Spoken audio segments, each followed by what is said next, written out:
morning, dzień dobry, welcome to your favorite day of the week. It's Wellsday. My name is Michał, and today we have Przemek with us. Przemek's joining from Poland, I'm joining from New Zealand. And today we're going to be revising our 10 top trends that we set up for this year, so for 2024. But before that, 3 to 5 sentences of introductions for those who joining us for the first time, so you know who's speaking to you. Przemek, would you like to give it a go start? Okay, I was prepared as dzień dobry, sawadee bonjour, hello. I was prepared to give you the way, but I can start. Moment, because I need to share the screen. Okay, so my name is Przemek Jaczewski.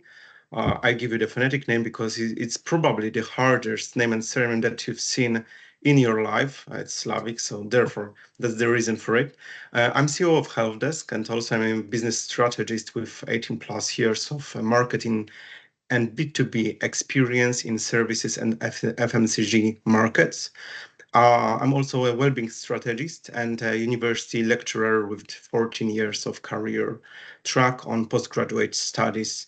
And my major is launching and relaunching brands locally and internationally, so brands repositioning as well.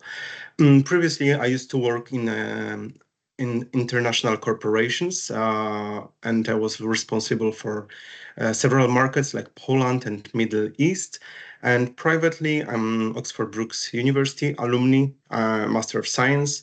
I've got some also inventors track as well with successful inventions on my side, which I'm very proud of. I'm also interested in blockchain and in AI. And for the last 3 years, I've been living in Southeast Asia, mainly in Thailand. Right now, I'm on my summer holidays in Europe, in my home country, Poland, in Warsaw. So that's all about me. And how about you, Michał? So thank you, Przemek. That's the easiest way to pronounce. Yeah. So my name's Michał. You can see the pronunciation here. I have also, say, 18 years of experience. I guess we started at the similar time. I do hold a master's degree in psychology and postgraduate diploma in HR, competency management. I'm from Poland. I moved to New Zealand 6 years ago. Now I'm head of learning and development at Hint Management and Sudima Hotels, and also I'm HRNZ Auckland branch president. My key thing, so what I do is making learning opportunities available for everyone. So I do it through the activities in my company, but also through HRNZ and other initiatives. So I'm also a guest speaker and guest lecturers. I've been in last year and this year as well. So that's about me. What we're gonna do today? We're gonna talk about the trends. So top 10 trends. Thank you for presentation and adding this, by the way, Przemek. My pleasure. We started this year and started Wellsday initiative from this very video. Right, this was our first when we set up the top 10 trends for well-being and HR for 2024.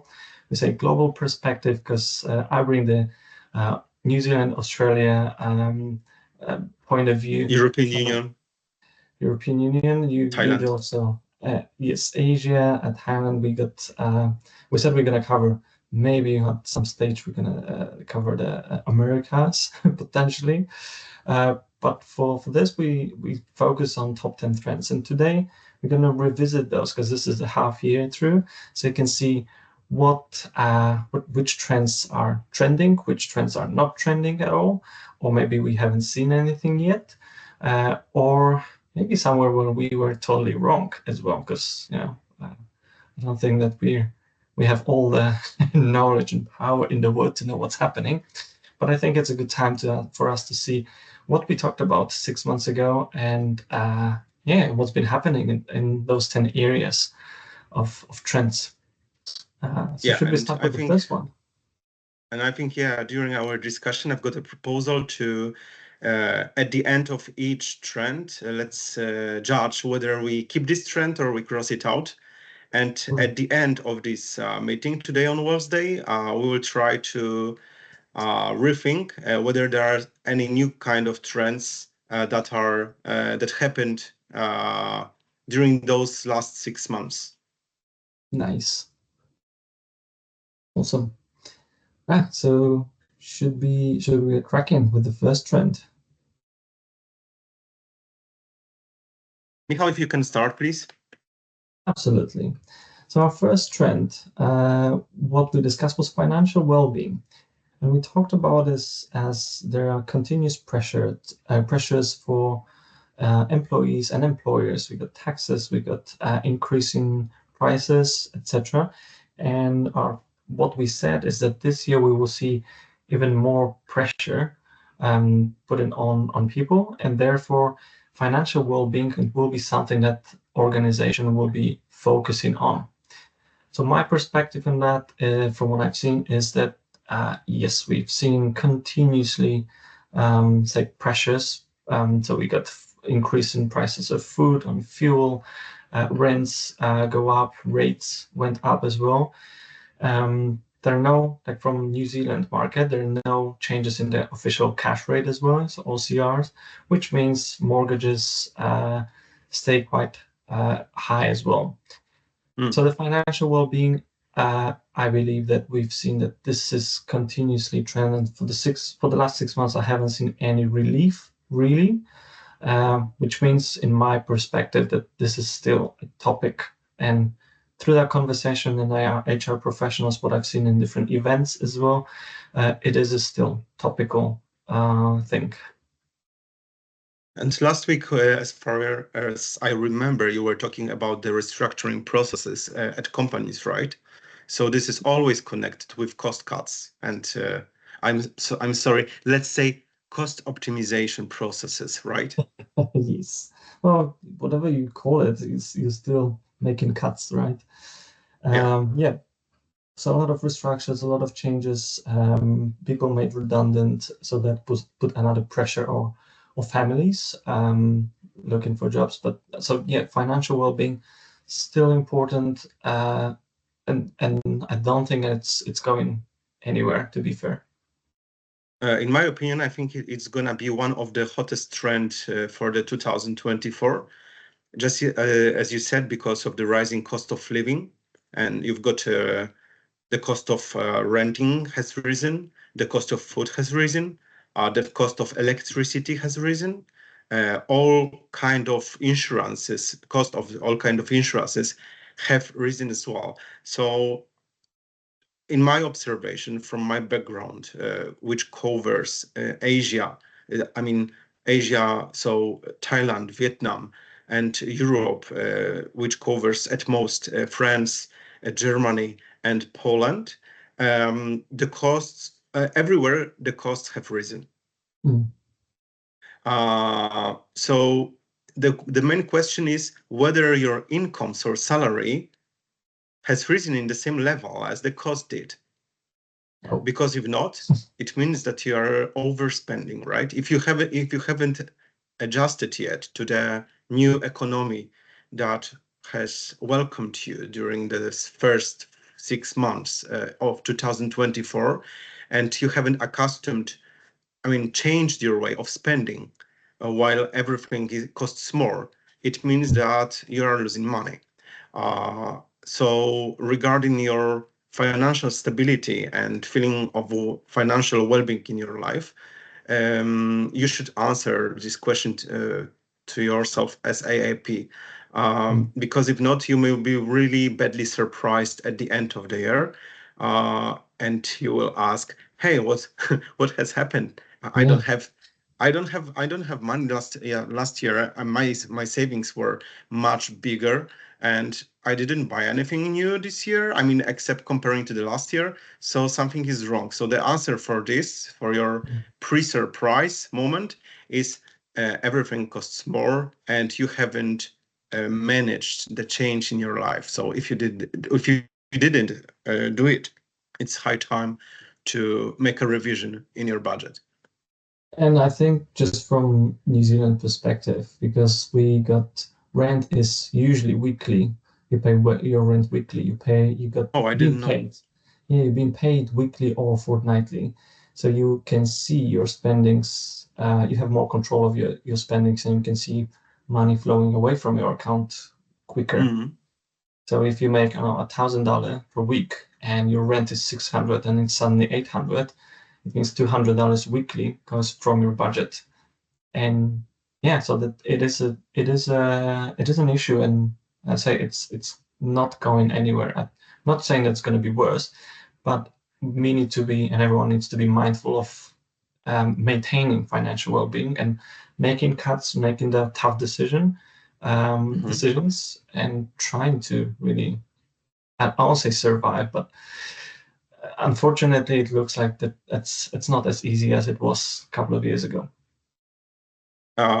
So I will just add one more thing. In Europe, I'm thinking that it's gonna be worse because of the ETS system and the green policies that affect the cost of the energy for the enterprises and for the people. So if energy goes up, everything goes up. All prices go up. So right now in July, there was a huge price increase of electricity and natural gas in Poland by 30 and 20% respectively. And another one, and the next rise is going to be in January 2025.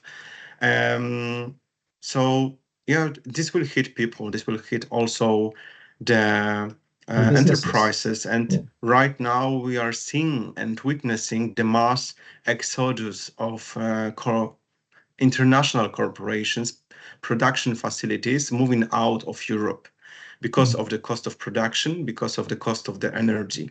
So, and it was really on a steroids in the last couple of months. We haven't seen it in Jan, but right now it's very, very visible. And each month we receive reports of thousands of people are fired because of the restructuring processes, or even moving out by the companies outside EU. So this will be, in my opinion, one of the biggest and most important trends for the second half of the 2024. And you started already with eco-politics, really. So this is our trend number 2, which is the challenges of eco-politics. And say we can see already the effect of some of the policies being introduced and the effect on people, on businesses, and say businesses moving out from Europe, looking for cutting cuts or making cuts and making a savings, Optimization.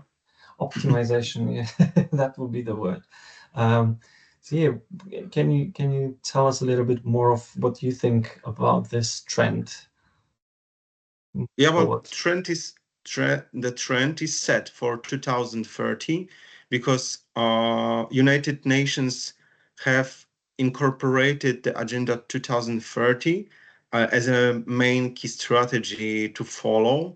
And also European Union is in line with this document. So this is an official document that prescribes all movements or plans or doings towards the sustainability and keeping the green balance of production of living. So this also includes the ban on fossil fuel vehicles like cars that you use every day. And it was already postponed in Europe because of the protest of Germany, as far as I remember. But still, this is in the agenda. So the main goal of European Union, which is responsible for little amount of CO2, and just to remember that carbon dioxide is 0.04% of the Earth's atmosphere. So it's like a 0.04. And European Union produces, not to be wrong, 7-8% of this 0.04, I think. So it's very, very little. But nevertheless, there's a program that written in the agenda, so the strategic plan, that all the businesses concerning the fossil fuels must be environmentally optimized. I mean, you need to run your business on the net carbon zero level. So you don't put any extra carbon dioxide increase into the environment. So this will affect everything, all kind of businesses, because when you build a building, like office building, or when you're building your own house, it requires fuel. When you're wearing a t-shirt or the shirt, it requires fuel and energy. And energy is it's sourced from new plants or sometimes wind farms, but they are very unstable due to the weather conditions, or from burning the coal, which is in Poland, in the case that almost over 90% of the electricity is produced from coal. In China, for example, also a huge amount of energy is produced also by burning the coal. So, but in China, there's no such restrictions like the green policies in EU. So, because we are talking about Asia, we are talking about Europe, we are talking about the Western countries, and the opinions that I gathered through the last 6 months are the European Union will become some kind of skansen or like a museum of industry, because it's not possible to catch up with the most up-to-date tech without a stable source of energy that is net zero for now. Yeah, so there's also the program that I've learned after recording in Jan of our Wellsday's meeting, that there's a program called C40 Cities, and this is a global program. It's official, where a couple of cities across the globe, including Warsaw, including Barcelona, including Bangkok, including Paris, including Berlin. I think New York and Toronto were on that list as well, so you can Google it. They declared to be environmentally friendly and going to the net zero as well statement. And this program also includes the limitations that you can buy of clothes. For example, you can buy only 2 pieces of clothes per year, or you can make only certain amounts of flights within your country or intercontinentally per year or per 5 years. Or you cannot enter with your car to the city center because there's a green zone. The green zone was introduced in July in Warsaw. So this is the capital of Poland, and this is the most restrictive. There's the biggest restriction among the world regarding the green zones in the cities. So from the beginning, very first days of July, if your car is old, you cannot enter the city center. So, and the area is huge for Warsaw. It's regarding the other areas that are tested around the globe, this is the biggest area ever. And this is also the challenge of the eco-politics, because this is not something that, for example, city center was flooded or it is under fire because of the climate changes and so on.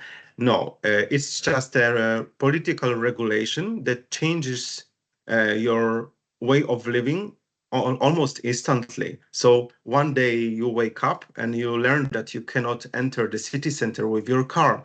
So this also affects, for example, the structure of the ownership of the private vehicles.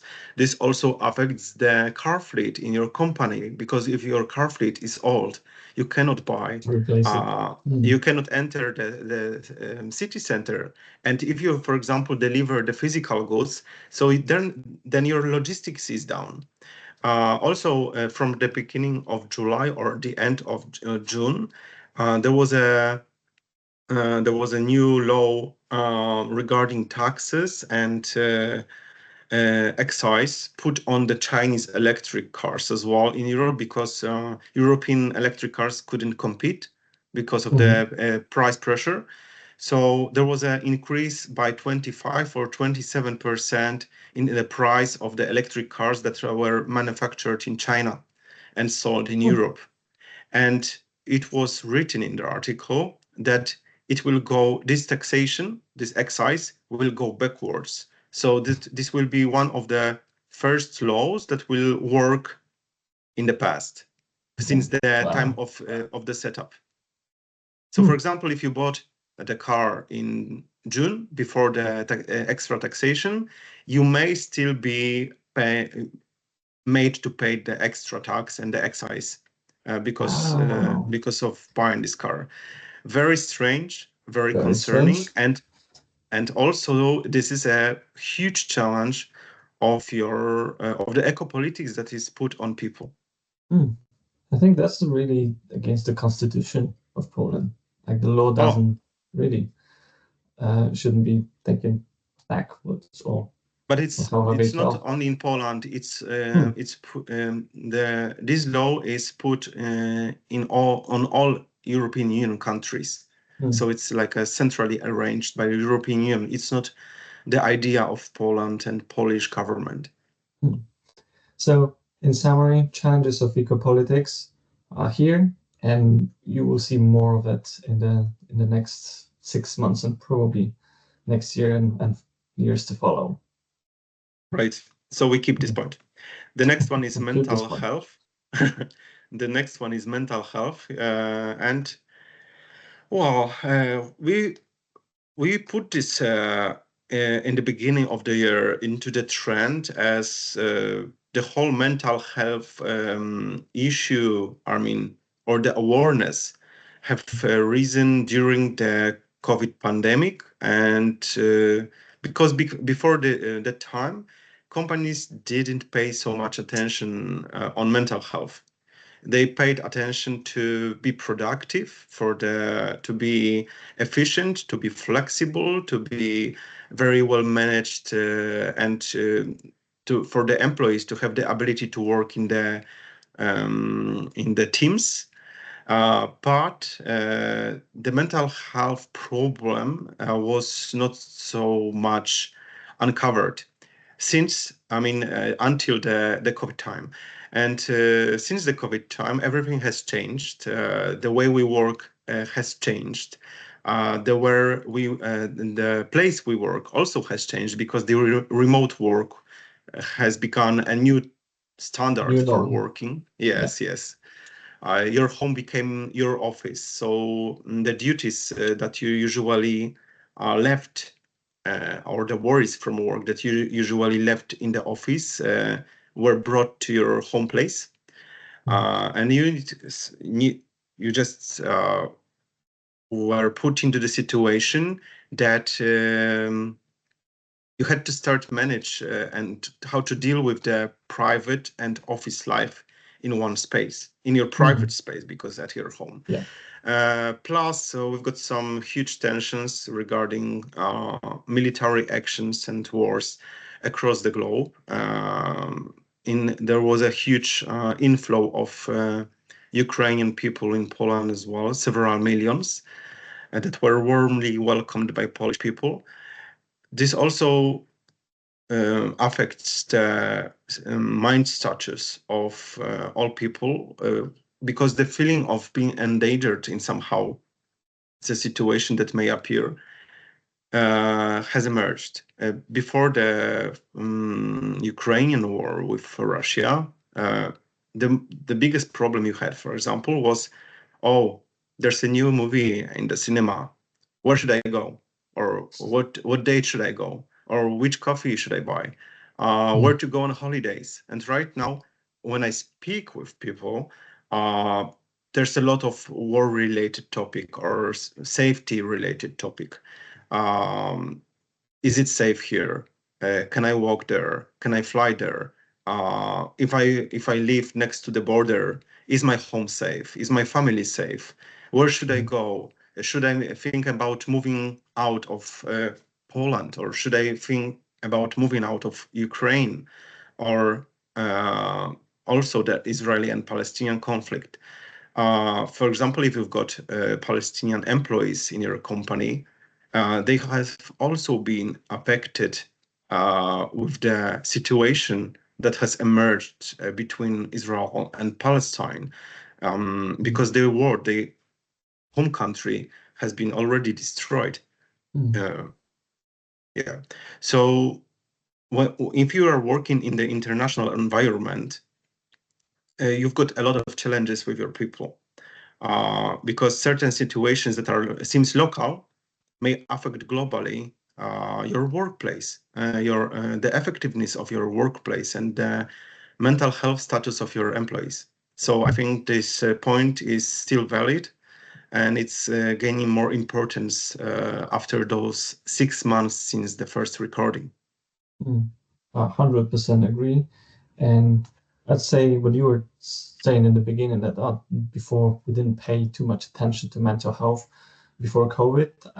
That's actually something I would say it's not true for New Zealand and Australia, because there's mental health. It's been discussed before, and it's something that I discovered, that it's okay to talk about mental health in your workplace, because in Poland there was no such discussion. That's taboo, and here it was very little. Yeah, and here you can talk about it, and you can even say to your boss, look, all those changes that's happening in the world, it does affect my mental health right now. I need to have a break, and it's okay to have the conversation. And I think that yes, it will continue. So absolutely keep the focus on mental health. It will be still in the next foreseeable future, I'd say. And one thing that I just noticed, and 2 weeks ago, 2 weeks ago, that New Zealand released the new targets for mental health. So that's the new government released the targets to get people saying, I'll be reading this on my notes, I don't mess it up, but it's faster access to specialist mental health and addiction services, faster access to primary mental health, shorter mental health related stays in emergency, more mental health workforce development. So they plan to train 500 professionals each year to get and 25% of investment on and focus on prevention for mental health. It's not about it's not political right now. So my statement and why I'm saying this, it's more, it is important, and current government see this as an issue that I want to invest, which means for the next, I believe, 5 or 6 years, that will be a key thing, and focus to make sure that there is enough support for mental health for New Zealand. So, yep, that will be the trend, absolutely. It's very interesting. How many citizens are in New Zealand? How many millions? Like 7? 5 millions. 5 millions. So if you train 500 of mental health specialists per year, in 5 years, this gives you 2,500 extra specialists on top that you've got to the number you've got already. Yeah. I wouldn't say it's that easy, because we are heavily rely on immigration, and we have a lot of influx and people migrating also to Australia and other countries. So I'll say from this 500, the question is how many will live in the country. But let's say it will be 400 will stay after each year. So the turnover that will be like this, but still it's a lot of professionals, to say mental health professionals, staying in the country, being available for people in need. And I could see from the last 6 months, because of all the things that were happening in New Zealand and in the world as well. As you say, the war, Russia, Ukraine, and Israel, Palestine, all those conflicts may be far away from us, but they still affect affect people's mental health here in New Zealand. Okay. Very interesting. And this brings us to the next point. So if you're not well balanced mentally, you cannot regenerate. So employees regeneration issues. Do you think this trend is still valid, or has been brought up somewhere? Well, yeah, I think it's still valid, and since we see the financial well-being, and I see this all things are being connected really. Since there are pressures on, say, financial well-being, we see the issues, or say, mental health issues being still there. It's natural that, say, employees regeneration, it will be an issue. Having conversations with different people in the past, I'd say 2 months, I've learned that a lot of people have issues with sleep. Say dealing with other people, handling conflicts, and say aggression, abusive language. There's different side of things, and we wanted to address or have a chat about. But when we discovered what we talked about stressors and what stresses people, a lot of people said, well, actually, I can't get to sleep. Or if I sleep, I wake up multiple times during the night because I'm just thinking about stuff. Which means if there's so much things happening in the world, the people cannot regenerate. They cannot de-stress properly. So I think that this will still be an issue. We'll still see people need for regeneration, for relaxation techniques, and just slowing down really, and learning how to do it properly. I totally agree. From my side, we see many inquiries, business inquiries regarding corporate well-being programs that are associated with regeneration of employees. Also, the problem with resting and taking holiday days. So planning your days off at your at companies.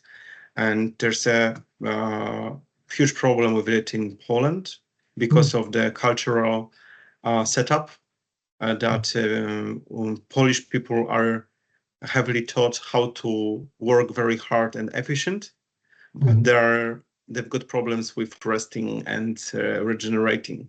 So it's not like a permanent Polish whole country workaholic state. But it's very close. In my opinion, Polish people got really, really high standards for work, and they tend to work a lot and very hard. But they've got really big problems with resting, regenerating, relaxation times arranged during the day and also during the year. There are many, many people in Poland who's got holidays days from the previous year. So they don't spend even the given by law the number of days for their holidays because they don't have time to. It sounds very funny that you don't have time to rest, right? Yeah. You are so busy that you don't have time to rest. And I've got the same topic sometimes with my mom. She's working so hard and that she doesn't have time to rest. And I say, if you don't have time to rest, how can you make yourself efficient all the time? Because you need time to get the rebalance for your mind and body as well. And she's not the youngest person I know. So yeah. So this is a topic, and this is a topic also for corporations. It depends on the country because when we were talking in France about we called it in Health Task, there's a bunch of webinars because you've got some psychological problems that are connected with taking holidays, like a post-holiday blues. So you are down, you've got depression after holidays and so on. Yeah.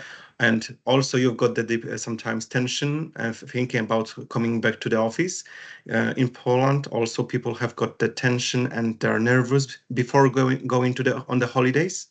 The anxiety. because they're afraid. Yes, because they're afraid of start resting. And we were discussing this topic also in France, and we haven't found any symptom of that in France. People didn't understand what we are talking about because they are so accustomed with the me time, the time for the relaxation, for the regeneration, that they couldn't even imagine how how is it possible that you cannot rest. And the same for Spain and Italy as well, because they've got in their culture the siesta time. Yes. Right. Yeah. So this is me time. Yes, relaxation time and regeneration time. So this point is valid, and this is a trend, not for everybody and not for all countries, but for countries that are associated with the high work, the fast work standards, with the overachievers almost. Maybe I was not looking for this kind of word, but that you've accustomed to have a huge workload. So it would be more like Japan, China, Poland, Slovakia, Eastern European countries, Eastern Europe countries, that they've got different ethos of working, different standards and patterns of working as well.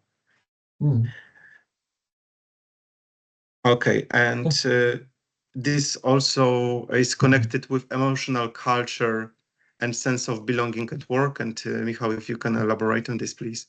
Sure. Because it's from your area, right? I know, it's my area, and I'm just always laughing at this picture. This is so cool. Look, the emotional culture, we talked about it, that companies recognize that it's more, as much as it's important about efficiency, productivity, performance, it's also creating a sense of belonging, people wanting to come to work. Post-COVID as well, that's something that changed, as we say, remote workers, not everyone's coming to the office. Why would even I bother coming to the office? So from that point of view, I think I was surprised to still have those conversations with HR professionals, that companies not entirely figure out, and managers for office workers, of how to deal with that properly. So how can we bring people back to the office, and why is it important? So explaining to people that it is important. So there are different ideas that different companies trying. So that still, I think that this belonging at work is still going on. The emotional culture is one that I think that it's in the conversation. It's like 50-50. It's in the conversations that's happen within the HR professionals, when we say, yes, we want to acknowledge people's emotions at work. It is important to have a chat about it. And feelings, emotions, it become a fluffy topic, but it's actually because of the pressures of rising cost of livings and mental health and all of this things that we just discussed. It is important to acknowledge that and have a conversation and have a safe space at work to talk about it. So create an emotional culture. However, seeing also companies going through restructures, going through changes, and how some of them, not all of them, don't want to generalize, but I can see examples of companies going through restructures and not necessarily taking care too much of people. And that's concerning, and that's why I say it's a dissonance for me, because at one hand we talked about it, and yes, it's important, but on the other hand, business reality is business reality. So I'm not sure. I'm like on the fence with this one. I said emotional culture might not be for this year, but not yet. Sense of belonging at work, from going back to the office point of view, I think it's still valid, and I'll be curious to see how this one will turn out by the end of the year. I would like to add just one point here, because regarding the belonging at work process and feelings, we had a huge discussion in June regarding the Pride Month, and there was some questions regarding is the Pride Month really a necessary initiative in the workplace, and is it for everybody? We had some examples from LinkedIn that people were excluded from the conversation because they didn't agree with the main narrative presented by LinkedIn. So just to give it a highlight here, not to elaborate on this because we've talked enough about this. Just if you're more interested more in the trend number 5 and belonging at work, please kindly go to the June materials of Wellsday, and you will see what was the situation that affected the workplaces as well. Okay. How about lifelong well-being? Has anything changed in New Zealand regarding this? Lifelong well-being, employees' longevity. Well, to be fair, this one is actually, I'm not sure. I haven't seen too much. When I did the review of the 10 trends, I didn't see too much in that space yet. So maybe we went a little bit ahead of the trend with this trend, or maybe I just didn't came across the good examples of lifelong well-being. From well-being point of view, it's more like here and now, looking at wellness, well-being, and there's a lot of happening in well-being space, but I'm not sure this is lifelong well-being, or is it still limited to here and now? I think that we brought this topic up because there was a huge campaign in Poland called Silversi, so Silvers, made by OLX Jobs. And this was a campaign that focused on the career track and helping people after their 50s to get back on the job market, because there's like showing that there's a huge reservoir of skilled people that are missed in the recruitment processes. And to be honest, that was the first and the last initiative I saw regarding the longevity process and longevity programs on the job market in Europe. I think this is a niche. Still, maybe as you said, there's like a pre-trend that is used and cultivated in the longevity centers that are targeted to the private people that have got huge or very specified needs, that look like are looking for the biohacks on life hacks, tricks or any solutions to prolong their life or to give their life a higher standard. So in my opinion, if we had to, we could cross out this trend from this list and think about another thing that could suit more for the 2024. What do you think? I think so. I think I'll be keeping this one in the pocket really, and so we can revisit it in 2025 next year, because we do have aging population. That's a no-brainer. So I would expect to see more programs like that targeted for more experienced workforce. But maybe, as I said, it's not this year. Maybe it's too early. Regarding the decreasing population, I saw the report. It was from the Eurostat, so the official European statistics, that in 2100, so in 76 years, the population of Poland will decrease from 38 million to 14 million people. And this was the optimistic version. So it will be like 50% less of Poles. And this is not only from Poland, this is all the trend. And it's getting bigger and bigger in Europe, and also in Western civilizations, that the population is decreasing. So the problem with the aging workforce or lacking the workforce to perform their duties, problems with recruitment processes will appear, but maybe not at this point, not yet. Maybe not yet. Maybe not yet. Okay, so we are moving this out. Yeah, we can cross this one out. Okay. How about the healthy workplaces? Psychologically healthy workplaces. Well, this one, and this is again, so I've seen a lot of initiatives for with companies and managers taking time for creating those spaces where people can be themselves, can bring their whole selves to work, which is always nice, and that's what we want to see. I see a lot of things from diversity, equity, inclusion, belonging, um, that space, which means again it's psychologically healthy, should be, but at the same time, I've seen a lot of, let's say, focus on neurodiversity and acknowledging neurodiverse people that are part of your workforce, which is great. And education, building awareness of it, it's awesome.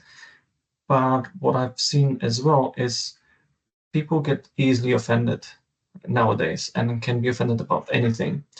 So being politically correct, it's becoming a thing. What that's just my personal observation. I think you mean like a problem? I mean, people might be scared to say things so they don't offend anyone. So it's a problem. It is a problem. I think it is a problem because on one hand we say, bring your own self. It's important that you can speak up and say what you think, not offending anyone on purpose. But at the same time, because we have so many different people from different countries, different ethnicities, different backgrounds, neurodiverse as well, the people might react differently or not as we expect or not as we intended even. And it's too late because they already felt offended. Which means, is it psychologically safe or not to say things? This one, I won't say, this one is a tricky one for me because I still believe it is a trend and it will be, it is important, but I don't think that we as a company, or as I'm not saying about our company, as in general, businesses, we haven't fully figured out what to do and how, because especially with the neurodiversity, it's still fresh. So we're lacking, I think, tools and language, as much as we're trying, but understanding, building awareness of different people, and having tools to communicate properly. Even if you find something offensive, don't scream, don't shout, don't say no, you this, you that, but have a conversation about, hey, this has made me feel like this, and having an openness to have a discussion. And this is where the workplaces can, if they can create psychologically safe and healthy places, that those conversations can happen. So I think there's still a way to go with this one. I would like to point out just one thing.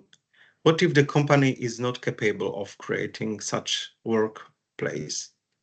I mean, neurodiversified workplace, because if you've got people mixed up and put into one place, and they've got, as you said, different beliefs, different backgrounds, different cultural also backgrounds as well, different system of values that are brought from your family. Maybe it's not possible to manage to create a Homo sapiens adjustables that is in line with everything. Because I'm not thinking of creating like this that's fixed or adjustable, I say, for everyone. I'm thinking of open, non-judgmental workplace when you can bring your own beliefs, and your beliefs are only your beliefs. Doesn't mean that if you believe in Santa Claus and I don't, that I feel offended by your beliefs. No, because this is just your opinion. It's your beliefs, not mine, and it's not ultimate truth. And I think what I would mean by that is having open conversation, building understanding, building awareness. Uh, and for companies, it's really building a platform and space for people to have those conversations. So it's not really changing people and making sure that we all think this certain way. It's more showing that, hey, we are a diverse workforce. We have people with different cultures, backgrounds, beliefs, sexualities, nationalities, and it's okay as long as you can have a respectful conversation with someone and just be curious what they think and why. Okay. So we keep it. I would Still, like to keep it. Maybe it's okay. maybe it's a utopia, really. But I'm curious. I'm curious how it will play out. Okay, we will see in a couple of years then. Right. AI opportunities. I think also that we talked so much about AI during the last 6 months, about opportunities, about threats, because the next Yeah. point is threat.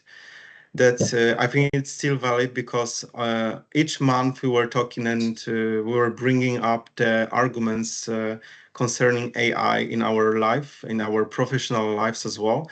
That there's no need to comment, I think, here because it's still Yeah. valid, it's growing. Yeah. I think it will be, let's say, like every month, but even every week that we were discussing something that was almost every time there was element of AI that something new came up. And so yeah, I Yeah. think that this is a given. It's gonna stay with us in opportunities. I would just add that I would be curious to see from opportunities point of view, what are the new jobs? Because like we know increased productivity, efficiency, etc., etc. But what are the new career opportunities that coming up? And Hmm. to balance it with the next slide that you can probably that do the threats Yeah. as we, there will be a lot of job losses, as we said, and AI will replace some of people, not all of the people, definitely people who don't know AI, as we said. But to balance it, I would be from the previous one opportunities. I would say what are the new career opportunities and jobs from threats. Yeah, job losses. I think that was the big one that we discussed a couple of months ago as well, with the massive layoffs. That was, I believe, in March or April. And last So month, I mean, in June, uh, in June recap as well. and June recap as well. So there's I'll say repetitive, but it just shows that it's still valid. It's still happening and it's not going anywhere. Yeah. But interestingly, if I'm just going to add to this one, to the Mm. threads, because we talked about, I mentioned the AI in job hunting or job people Ghosting. searching for jobs. Yeah, ghosting. The job, I just noticed that as well. Job scams surged 118% in 2023, that will say, and it's just because of the AI. So Mm. AI helped having more convincing job listings and creating the proper pitch, etc. So it can be, as we know, used for malice or malicious activities. And from this job scams and perspective, that's a big threat as well. So it's a new Mm. cybersecurity risk, I'd say, in scams. That's a good point. So this is Thank something you. new that we haven't spoken about earlier. Yeah. Okay, Oh, very far, very, very good insight. And the last one from okay, these are some additional news that you can read or hear in our recording in June on Wellsday. And the last trend that we put on the list in Jan was supporting employees affected by structural changes. So, Michał, that was your field as well. yeah, that's my point. That's the elephant in the room. Yes. But Are the people still supported by the organizations or not? some of them are, some of them aren't, and Mm. that's quite unfortunate, to be fair. Because I thought, and my perception was that because that we have this, I say, financial pressures, we got mental health issues, and all of this that's happening in the world, and all the craziness, and companies say making those cuts, making restructures, making a lot of people redundant, unfortunately, that there will be also more focus on supporting people in transitioning in their careers. And some of the organizations I've seen, they do it, and they hire professional. They got consultants for different levels in organization, not only for managers but for all levels of organization, helping people going through those, say, tough times. But at the same time, I've seen organizations that doing restructures, and it's just terrible.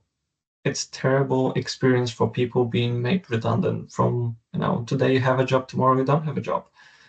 Yeah. And and you deal with it. That's it. Or maybe you have your EAP services, but it's really not the way I would expect companies treat people in situations like that in 2024. So I'd say, is it still a trend? I think it's still important, and I think it's important to talk about it, that people going through redundancies need support. But is it a trend that there will be more support for people? I don't know. So there's a huge question mark to put on here, right? I think so. And maybe just put a question mark to all those companies that doing redundancies and making structures, because they need to go through it because of the financial pressures.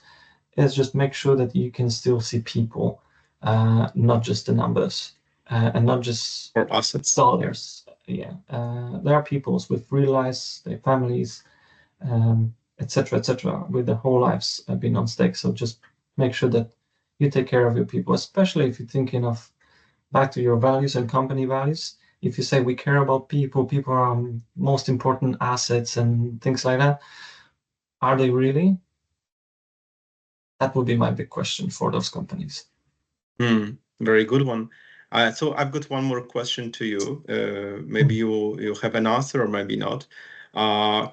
Is there any kind of observation you made in the last 6 months that could become a new trend, or that could be identified as a new trend for business, HR, health, well-being in the workplaces? Is there anything that you've observed, something new? You think maybe a new movement? Maybe not something we didn't discuss is generational, multiple generation in the workplace, and especially, say, new generational Generation Z thing, being in the workplace, that their work ethics is way different than other generations.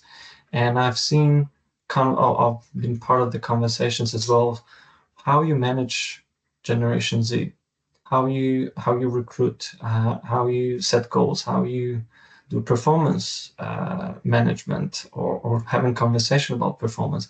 It's different from what people used to do, and how they do, and especially managers, how they manage their team. So not sure if it's a trend per se, but it's something to I'd like to, well, say, something to observe, or keep an eye on, of how this will play out, or is there anything that we can I'd say identify as a trend, potentially, how you manage the new generation in the workplace. In my observation from my side, companies started to rearrange their benefits for the employees. So what was, for example, as a standard 3-4 years ago, it's not a standard anymore. So the compensation benefit packages are remixed, rebalanced, also adjusted to the new budgets due to the restructures and different budgets that are set in the companies. So from my side, I would put as a trend for the second half of the year that rebalancing and restructuring, but also the way people are, they've got the remuneration package. This is something that I think every HR professional will face in the next 6 months, including July, because this economic situation will put the pressure on every company. And there will be a huge challenge for the HR well-being professionals, HR specialists as well, or HR directors, everybody concerned with the healthy workplace, healthy organization, and efficient workplace and organization as well, to pick up or make a cherry picking of best benefits that are totally in line with the company's needs. To make the budgets the most efficient as they can be. So this is the observation of mine. And I think it can replace or be added as an extra trend for the next 6 months till the end of 2024. Yeah. Nice. Total rewards reset. That's what I made a note on that. Okay. So guys, I think this is all for today's meeting on Wellsday. If you like this material, traditionally, please give us a thumb up. Please subscribe and put the ding on the ring and share this knowledge, share the good vibes with your friends, with your colleagues to make a world a better place across continents, especially on Wellsday, when we meet every week, or we try to meet every week to make this day special for you and for your lifelong well-being. Well said. Well said. Okay, thank you very much, and see you on next Wednesday. Take care See you and be next well. Wednesday. Bye. Bye bye.